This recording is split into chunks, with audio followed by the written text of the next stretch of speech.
The crystal chandeliers threw soft gold light across the gallery, scattering reflections over marble floors and white walls lined with art that cost more than my annual salary ever had. Laughter drifted in polite waves, restrained and practiced, the kind that came from people who knew they were being watched and approved of. Silk dresses brushed against tailored suits. Champagne flowed like water. This was not my world, but I stood in it anyway, a guest by association, trying to remember how to breathe. I held my glass too tightly. I could feel the stem tremble between my fingers, the cold seeping into my skin. The charity placard near the entrance listed donors in neat black lettering. Old families, corporate titans, names that carried weight. I scanned them absently, telling myself I belonged here as much as anyone else, telling myself that leaving would look like defeat. Then I saw him. David stood near a large abstract piece, one hand wrapped around a flute, the other resting comfortably at his side, relaxed in a way that came from never doubting his place in a room. His suit was perfectly tailored. Navy, Italian. He looked expensive, polished, successful, exactly as he always had when he wanted to be seen. For a moment, my body reacted before my mind could catch up. A tightening in my chest, a flash of heat behind my eyes. 3 years vanished in a heartbeat, replaced by memories I thought I'd buried deep enough to forget. Boxes stacked by the door, his arms crossed as I carried them out alone.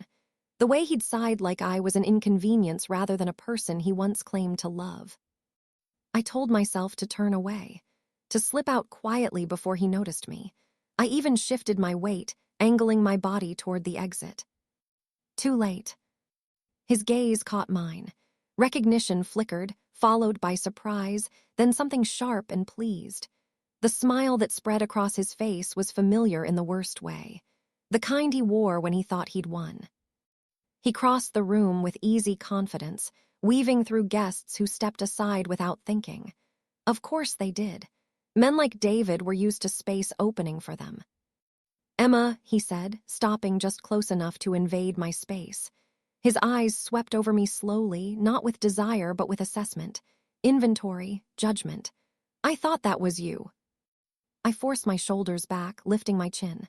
"David." The word tasted flat, neutral. I refused to give him anything more. He laughed softly, glancing around as if inviting the room into the moment. "Wow, I didn't expect to see you here." His gaze flicked to my dress, simple and black, elegant but understated. "Still surprising people." "I was invited," I said evenly. "Of course," his smile widened. "So was I." There it was, the subtle reminder. The hierarchy he believed still existed between us. He leaned in slightly, lowering his voice just enough to feel intimate while still ensuring anyone nearby could hear if they tried. "So," he said casually, "no husband yet?" The question landed exactly where he meant it to. A few heads turned. Curious eyes lingered just long enough to register interest. In rooms like this, personal details were currency. Marital status was a scoreboard. I felt the familiar burn rise in my cheeks, the instinctive urge to explain, to justify, to soften the moment. Old habits, old wounds. I crushed them down before they could surface. "No," I said simply. David's brows lifted in mock surprise. "Really?" He clicked his tongue. "That's surprising." A pause, calculated. "I thought by now you'd have found someone willing to settle." "Settle?" The word slid between us, sharp and deliberate. "I'm happy," I replied. He chuckled, shaking his head. "You always said that." His eyes gleamed. "You always aimed so high, Emma, maybe too high." I could feel the weight of the room pressing in, the unspoken comparisons forming in every glance. The wives, the rings, the quiet calculations about value and worth. I stood alone among couples, unclaimed in a world that equated love with legitimacy. And yet, beneath the surface, something else pulsed. Calm, control. A secret so vast it felt almost surreal to hold it inside me while he stood there, so certain of his narrative. If he knew. The thought almost made me smile. David tilted his head, studying me as if searching for cracks. "Still working that little nonprofit job?" he asked lightly. "Still painting on weekends?" I met his gaze without flinching. Yes. He laughed again, louder this time. Some things never change. He was wrong. Everything had changed. He just didn't know it yet. I could feel it then, the difference between the woman I had been and the one I was now. I wasn't frozen.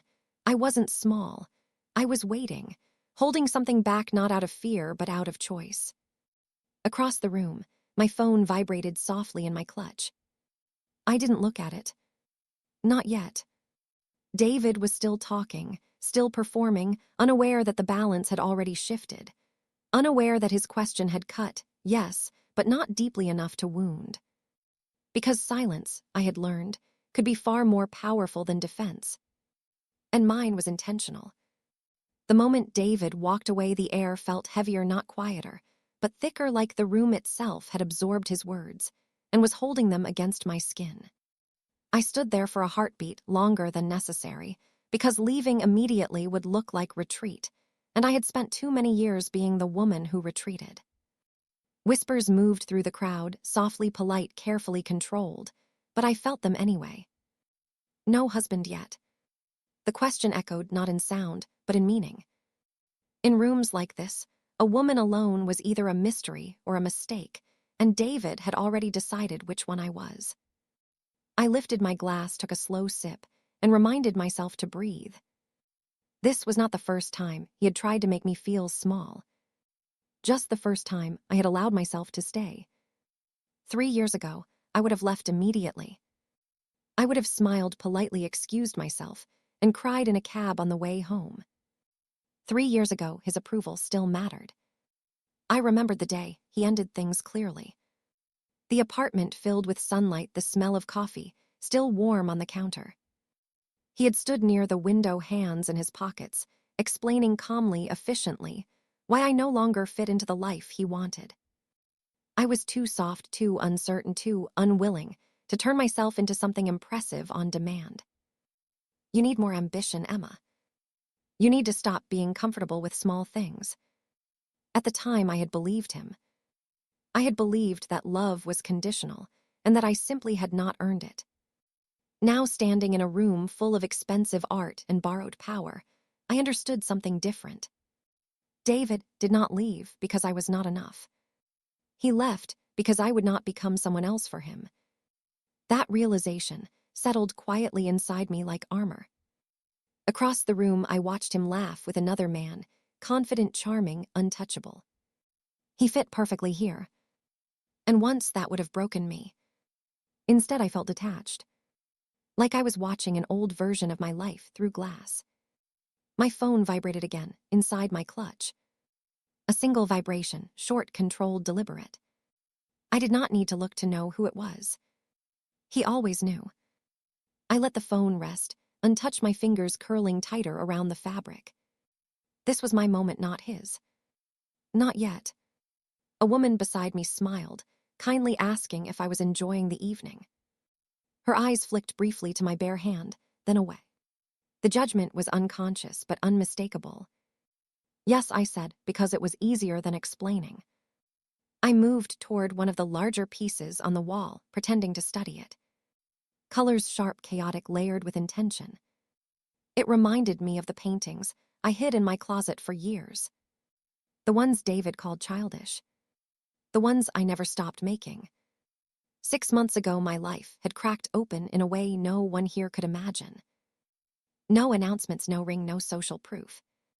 Just a quiet courthouse, a signature, and a decision that changed everything. No one in this room knew. And that was the point.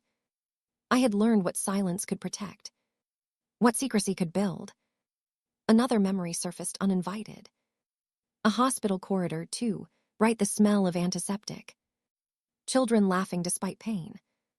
Me sitting on the floor reading to a little girl whose hand was too small for the book. That was where my life had shifted. Not here. Not with David. The crowd pressed closer as more guests arrived. Voices rose, laughter spilled. Someone clinked a glass to get attention. I felt it then, the shift beneath my calm. Not fear, not shame. Anticipation. David thought the story was finished. He thought he was the last chapter. The final judgment. He was wrong. I was not alone. I was not unchosen. I was not waiting. I was keeping something back. Something powerful. Something that would change the shape of the room when it arrived. And for the first time in years, I stayed exactly where I was. Silent, steady, and fully aware. Because the most dangerous thing in the room was not the man who mocked me. It was the truth he did not know. And the man who was already on his way. The secret lived beneath my ribs, quiet and heavy like a second heartbeat. Every breath I took reminded me it was there waiting. Not fragile, not accidental, but deliberate. 6 months ago, I had stood in a courthouse hallway that smelled faintly of old paper and disinfectant. No flowers, no audience, no white dress. Just a signature and a name that no one in this room would dare speak lightly. I had married a stranger. Or so it looked from the outside. The truth was more complicated and far more dangerous. I had not told anyone. Not Maya, not my coworkers, not even my reflection when I looked too closely. Secrecy had become instinct. Protection disguised as silence. The man I married did not exist in public spaces like this. He did not attend charity galas or linger near art pretending interest. He moved through a different world, one that functioned on power instead of applause. A world where names carried consequences and loyalty was enforced, not requested. I remembered the first time I saw him clearly. Not the courthouse, not the paperwork, but the moment before. He stood in the corner of a hospital corridor, arms, crossed, eyes unreadable, watching me read to a child who was too tired to sit up. I did not notice him at first. I was too focused on the story, the way the little girl smiled even when it hurt. Later, he told me that was when he decided. Not that he wanted me, but that he would not let the world take me. At the time, I did not understand what that meant. I did not know how literal those words were. The marriage was presented as an arrangement. Clean, simple, transactional. Security in exchange for my name. A legal bond with no expectations of affection. That was the lie we both agreed to tell. In reality, nothing about him was simple. His presence bent rooms without effort.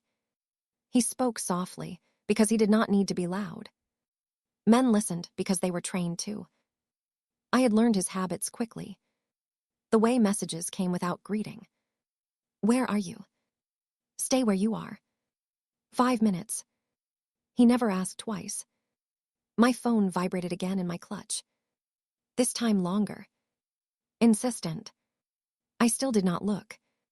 Around me, the gallery continued as if nothing was about to happen. Glasses clinked, laughter rose. David's voice carried across the room, confident, amused, unaware. He thought I was alone. He thought time had worn me down. He thought my silence meant emptiness.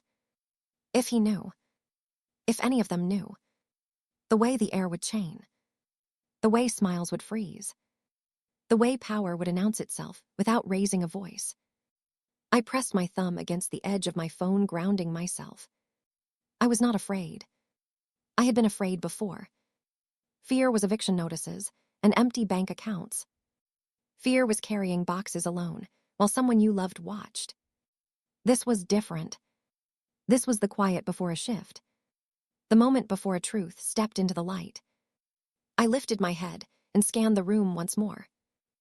I saw David laughing, leaning toward someone else, already bored of me. Already certain. I almost felt sorry for him. Because somewhere outside this gallery, a decision was already in motion. And when it arrived, nothing in this room would feel the same again. I remained still, silent by choice, holding a secret that was not weakness, but power waiting to be revealed. David did not stop. That was his mistake. He drifted back toward me like a man, circling something he believed already defeated. His smile was wider, now fueled by confidence and an audience. A woman beside him laughed, too loudly. Another leaned, in pretending not to listen. The room had shifted and he felt it. He mistook attention for approval. Still alone, he said softly, but not softly enough. I told you, Emma, you always waited for things to happen, instead of making them happen. Heat crawled up my spine, but I did not move. Not yet. You know, he continued, lowering his voice again, that false intimacy that had once fooled me. I really thought you would have fixed this part of your life by now. A woman your age without a ring, it raises questions. Questions from people who think like you, I replied.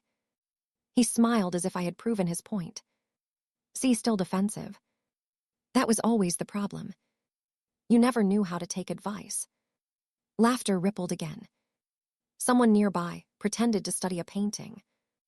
Another pretended to check their phone. No one intervened. No one ever did. I felt the weight of it then. Not humiliation, but clarity. This was not about me. This was about him, needing to feel larger than the woman who walked away and did not beg him to stay. I took a step back, intending to leave. The exit felt closer now, like oxygen. I had done enough. I had stayed long enough. Then my phone vibrated. Not once. Twice. Sharp, controlled, deliberate. My fingers tightened around the clutch. I did not need to look to know. Stay where you are. 5 minutes. David noticed the pause.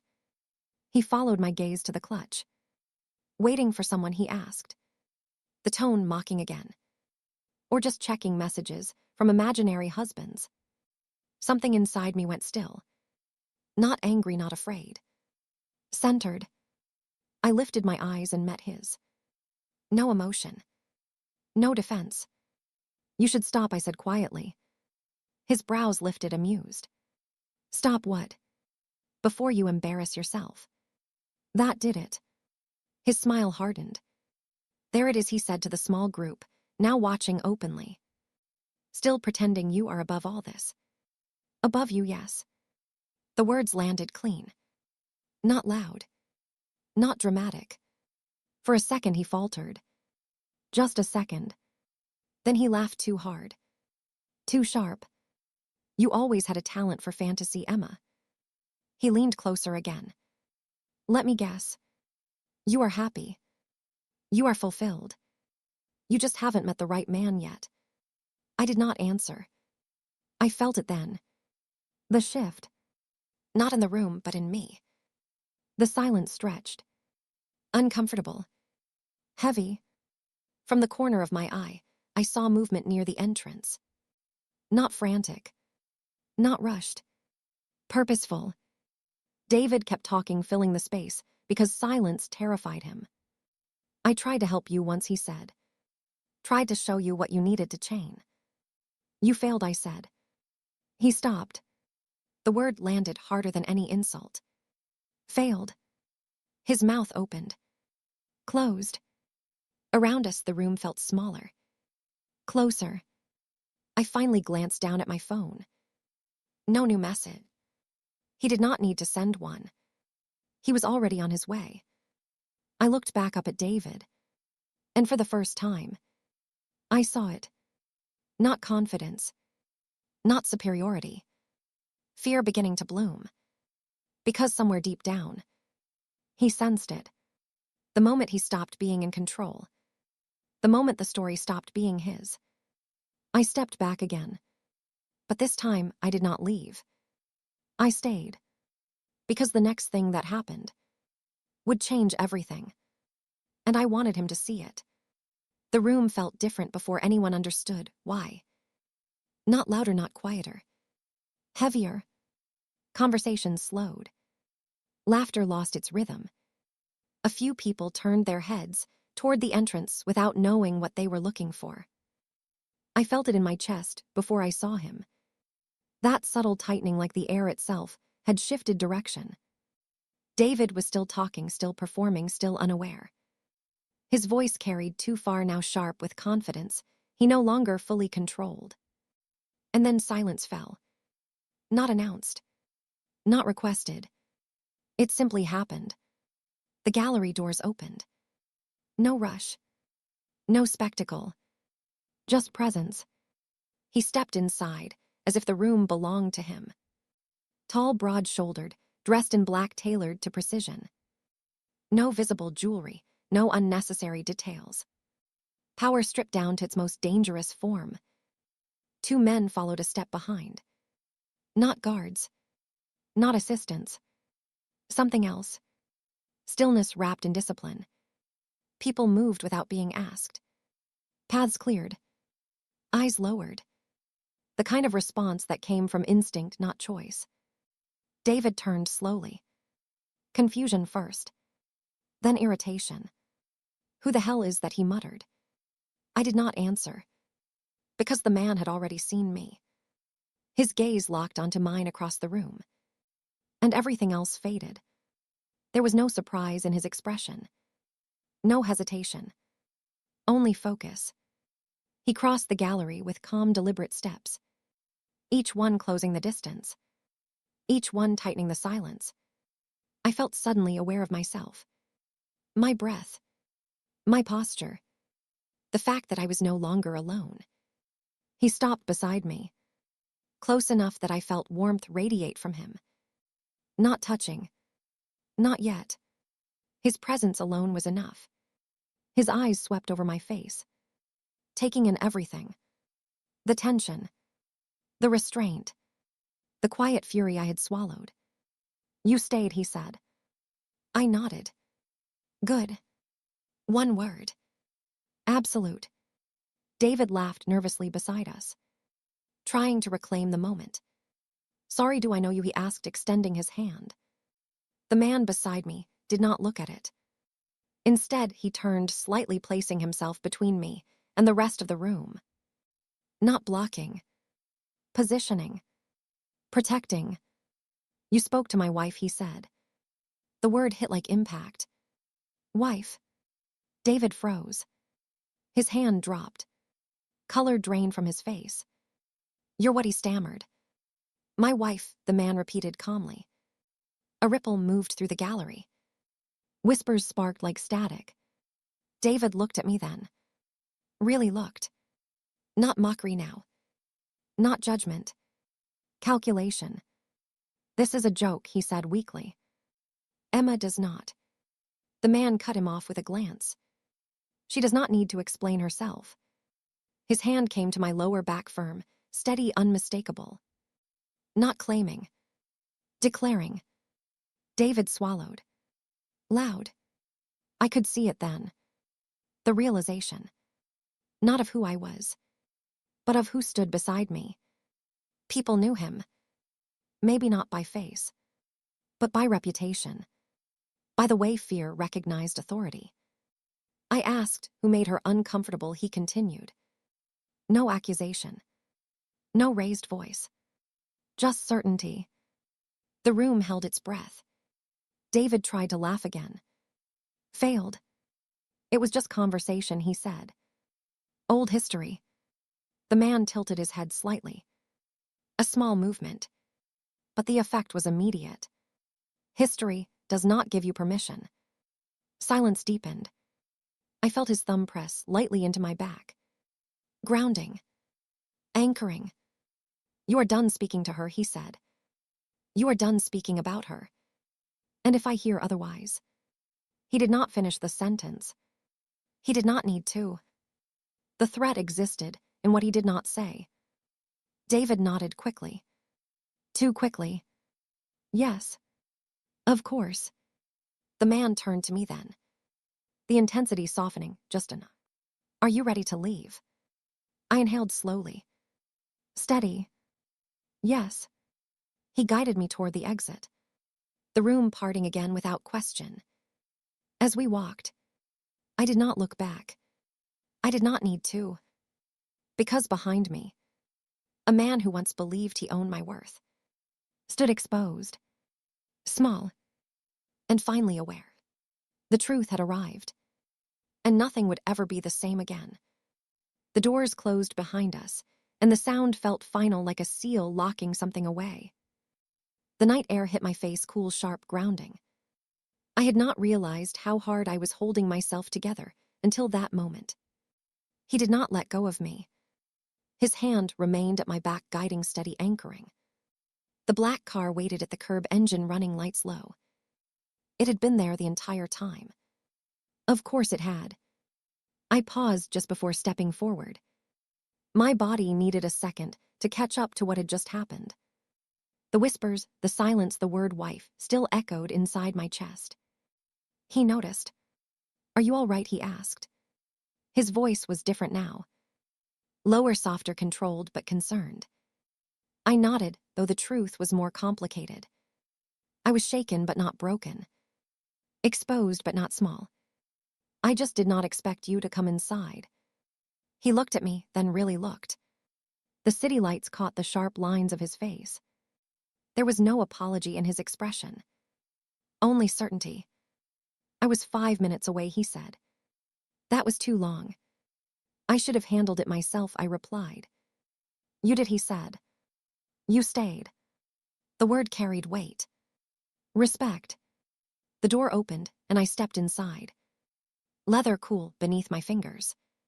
The scent familiar now. Dark, clean, expensive. The door closed. The world outside disappeared. For a moment, neither of us spoke. The car moved smoothly, pulling away from the curb. The city slid past tinted glass. Then my breath caught up to me. It hit all at once. The humiliation. The relief. The adrenaline. "You called me your wife," I said. He did not look away. "You are my wife." Not quietly. Not defensively. Stated. In front of everyone. "Yes." I swallowed. My hands twisted in my lap. "You never said it before." He exhaled slowly. Measured. "Before tonight you wanted distance. Privacy. Space. And now. Now someone tried to reduce you to a punchline." His jaw tightened. A muscle jumping once. "I do not allow that." The words were simple. The meaning was not. I turned toward him. The city lights reflected in his eyes. Dark, focused, unreadable. "What happens now?" I asked. "Now," he said. "He understands boundaries. And if he does not." I do not repeat myself. A shiver ran through me. Not fear. Awareness. "You scared him." Good. The word landed clean. "I should be angry," I said quietly. "You stepped into my life without warning. You took control." He shifted slightly, turning fully toward me.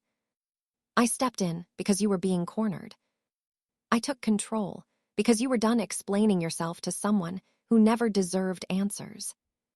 Silence settled. Heavy but not uncomfortable. I studied him. The man I married in secret. The man who had just altered the balance of an entire room without raising his voice. "You enjoyed it," I said. A pause. "I enjoyed ending it." Not the same thing. The honesty surprised me. "You could have crushed him." "Yes. But you did not." "No." "Why?" "Because he is not worth becoming something you would hate me for." My throat tightened. That answer cut deeper than any threat. The car slowed. Turned. "Where are we going?" I asked. "Home." The word felt strain. "New." "Our home," he corrected. The city thinned. Lights spaced farther apart. I leaned back against the seat. Exhaustion finally seeping in. "You know this changes things," I said. He nodded. "I intended it to." I closed my eyes for a brief moment, letting the truth settle. I had walked into that gallery alone. Unarmed. Underestimated. I was leaving with power at my side. Not borrowed. Chosen. Behind us, a chapter closed. Ahead, something far more dangerous waited. And for the first time, I was not afraid of what came next. The elevator rose in silence, smooth and soundless like everything else in his world. My reflection stared back at me from the mirrored walls, unfamiliar, but steady. I barely recognized the woman standing there. He stood beside me close enough that I felt his presence without him touching me. A deliberate choice. Space offered, not demanded. When the doors opened, I stepped into a place that did not feel like an apartment. It felt like a stronghold. Glass and steel and shadow stretched around us. The city spread below, endless and obedient. "This is where you live?" I asked. "For now," he said. I turned slowly, taking it in. Minimal furniture, sharp lines, nothing wasted. Power expressed through restraint. "You brought me here without asking." "Yes." No apology. No excuse. I crossed my arms. "You made a decision for me again." He faced me fully then. No intimidation, no raised voice. Just honesty. "You were not safe emotionally tonight. I removed you from the situation. I can handle myself." "I know. That is why I waited until you chose not to leave." The words stopped me. He had been watching. Not controlling. Observing. "You let it happen," I said. "I let you decide who you are now." Silence settled between us. Not tense. Careful. I walked toward the window. The city pulsed below, alive, indifferent. "You never told me why you chose me," I said. "Not really." He came to stand beside me. Not touching. Yet. "Because you are not loud. Not desperate. Not cruel. That is not an answer. A breath. Measured. I saw you give something of yourself to people who could never repay it. Children, strangers, a world that offers nothing back. I did not understand that kind of strength. You could have chosen anyone. I did not want anyone." The words landed heavy. "I wanted you. Exactly as you were." I turned to him then. Really turned. "You knew about my past. About David." "Yes." "About my finances. My eviction." "Yes." "So this was never coincidence." "No." The admission should have frightened me. Instead, it clarified. "You watched me. I protected you. Without my consent. You survived because of it." Anger flickered. Then cooled. "You manipulated my life. I shaped circumstances. I never touched your will." The line was thin. Dangerous. I searched his face for deception. Found none.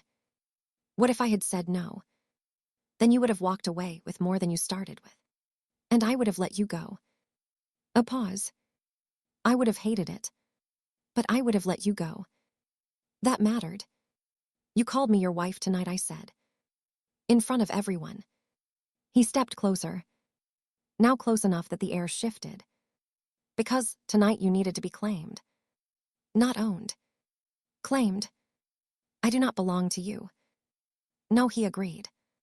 "You chose me." The correction changed everything. I exhaled slowly, letting the truth settle. "This world of yours. It is dangerous."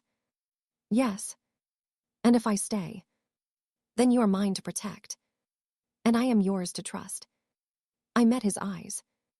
No fear there. Only decision. "I am not weak." "I know." "Say it again." "You are not weak." The words felt like an oath. "Then I need honesty," I said. "All of it. You will have what you can handle. And the rest, I will carry." Outside, the city roared on.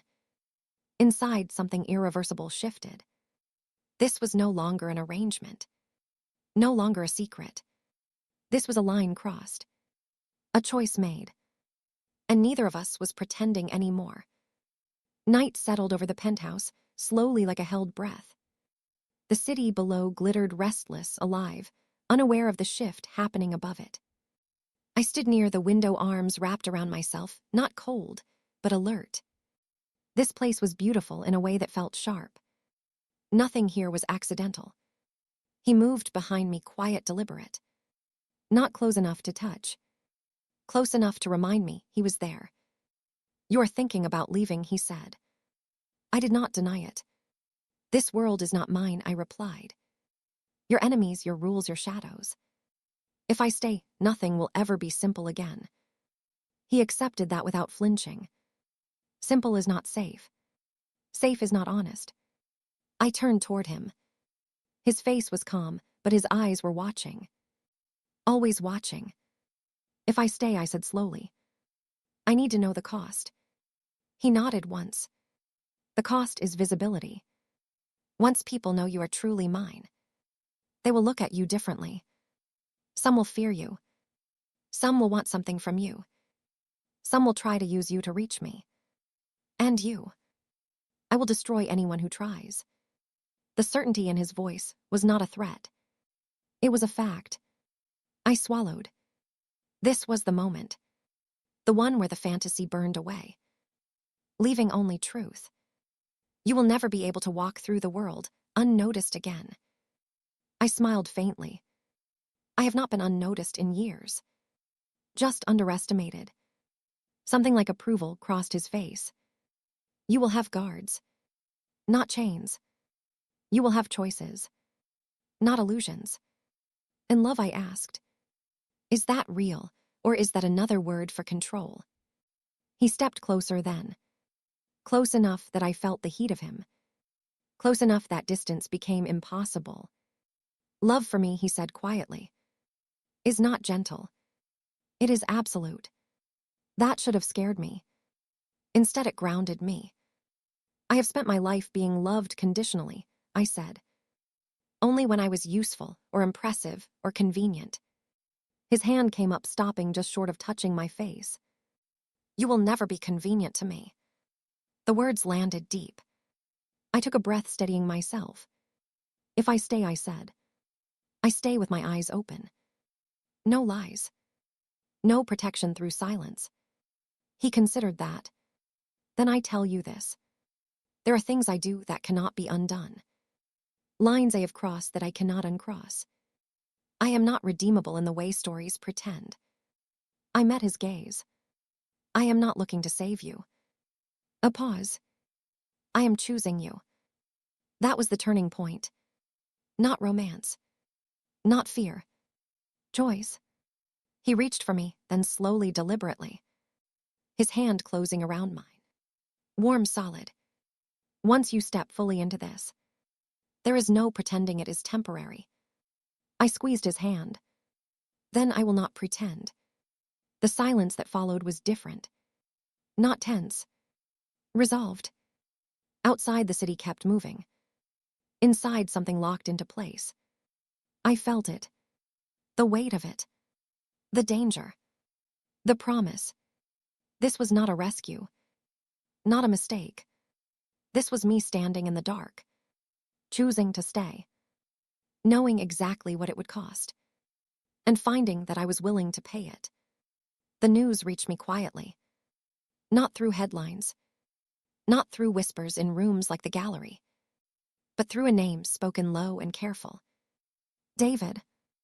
I was sitting at the kitchen counter in the penthouse, morning light spilling across stone and glass. A cup of coffee warming my hands. For the first time in days, my body felt steady.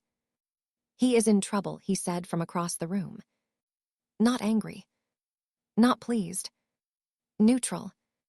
What kind of trouble, I asked. The kind he created himself. He did not elaborate. He did not need to.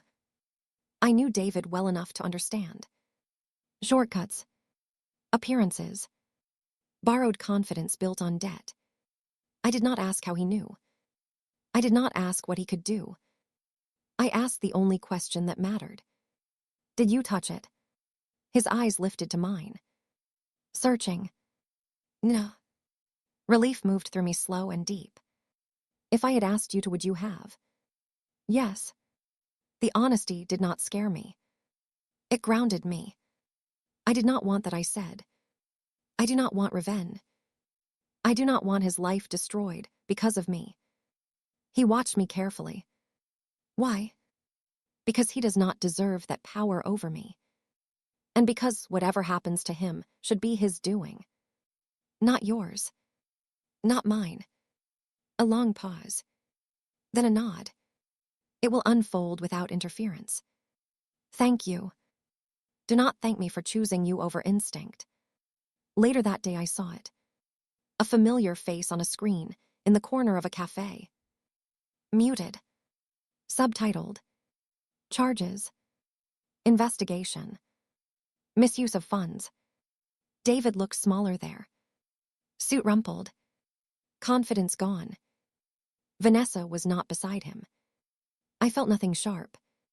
No satisfaction. No sorrow. Just closure. That night, I stood by the window again.